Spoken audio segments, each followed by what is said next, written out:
We've moved studio. So, about a month or two ago, an ad came up for this studio space, and a studio buddy saw it and leapt at the opportunity to come view this studio space. I really love the old studio space, but it was a bit of a funny one. It definitely didn't feel conducive to an environment where somebody who made art worked. To celebrate the move, I screen printed these tote bags. There's now 10 members in our studio, and so I additioned each bag. As you can see, this is bag number 9 of 10. This was the first time I'd ever printed onto fabric, and I really enjoyed it. I also gave everybody the bag in these paper bags that I also screen printed. These were an absolute pain to print due to the fact that the surface wasn't level and the paper is also coated. When I gifted those bags to everybody, 1 or 2 people said, why don't you make a sign for the door for our new studio? So that's what we're going to do in today's video. I've already made the design, so let's just head to the print studio. I'll see you in 1 sec. Okay, so I've just arrived at the studio. Let's get printing the new Lucky Frog Studio sign. So to start, I need to expose the screen. At the end of each print session, I try to ensure that I've stripped the screens I've used and recoated them ready for when I'm next in. Screens tend to take a few hours to dry, depending on the temperature outside, so I save myself a lot of time by ensuring that the screens are coated and ready to go for when I arrive. Otherwise, I'd be sat waiting for the light-sensitive emulsion to dry for quite some time. At the moment, I exposed most of my screens for about 5 minutes. I could probably expose it for longer, but 5 minutes seems about right, and I've never had any issues with the image not being exposed onto the screen.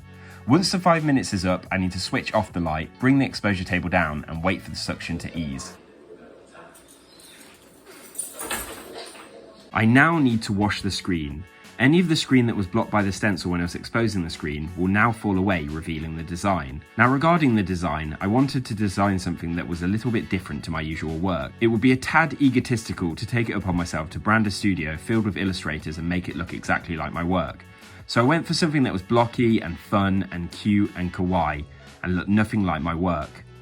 All the type is done using my trackpad. I really like using my trackpad at the moment. So much of my work is really tight and finished, and drawing with a trackpad looks deliberately very awful. It feels very mimetic and lazy. What I really like is the juxtaposition between drawing something out on a trackpad really sloppily and then spending hours hunched over a printing bed, ensuring that everything is precisely lined up correctly. As you can see, I've now taped off parts of the design. This is because parts of the image are going to be different colours. The design is fairly simple and it's much cheaper to tape off parts of the design rather than getting another acetate.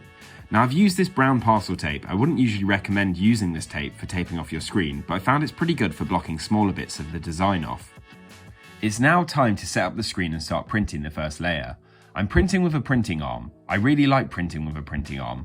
It's meant to be better for your back, but I also find it a lot easier. Once the arm's attached, I then stick a piece of clear plastic to the printing bed. This will be used for registering the image. The first layer is going to be a dark green. I tend to mix new inks for printing projects, but as this is a really small run and I'm not going to be selling any of these prints, I decided to reuse the ink from an old project. I usually do one test print before printing onto the plastic that I'll use to register the image. Then I'll move on to printing onto the paper. It's really handy to do this just in case you spot any issues with the image. There can be a lot of spoilage with screen printing, and it's good to try and limit the amount of expensive paper that you can potentially ruin. In the past, I've spotted all sorts of issues when doing the test print. When screen printing, I tend to print over the amount of prints they actually need or want. This is because there's always a few dud prints. The registration can sometimes be a little bit off, or the screen might become blocked, or you can put too much pressure down on the squeege and the ink will bleed onto the paper. Despite trying to be as precise as possible and doing the same thing every time, sometimes things just go wrong, and there's often very little reason as to why. Screen printing is like alchemy. You can spend a day on a print and nothing goes right, and then you can print the same image the following day and everything comes out perfect. This is one of the reasons why I really enjoy printmaking. As you can see, I'm now taping off the second layer.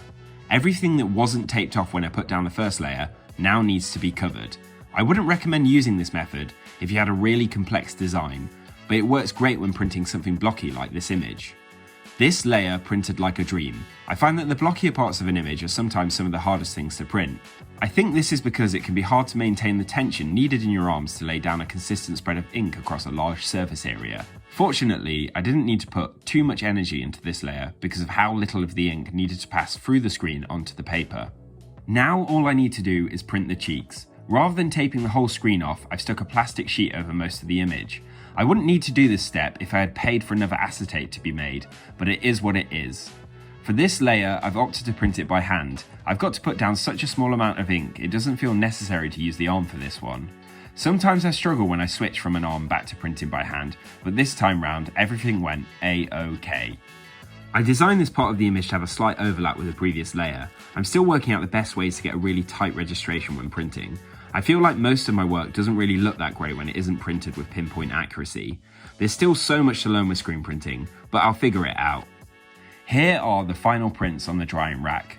All that's left to do is to strip the screen ready for the next time I'm in the studio. I also need to pack the prints up. It's a pretty blustery day today, and it would be a shame to get them wet or damaged in transit. And that's it.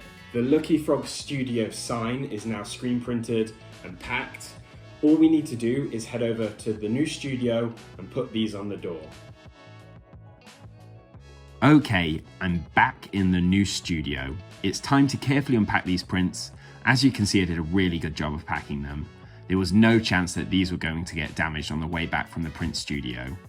I'm now going to get them taped up on the door so everyone in the building knows not only who we are, but also where we are. It's so exciting to have moved into a proper studio space, and I felt like it was really important to document this studio move with the tote bag and the nice shiny sign, and of course, this video. Now the sign's up, I think it's time that I head home.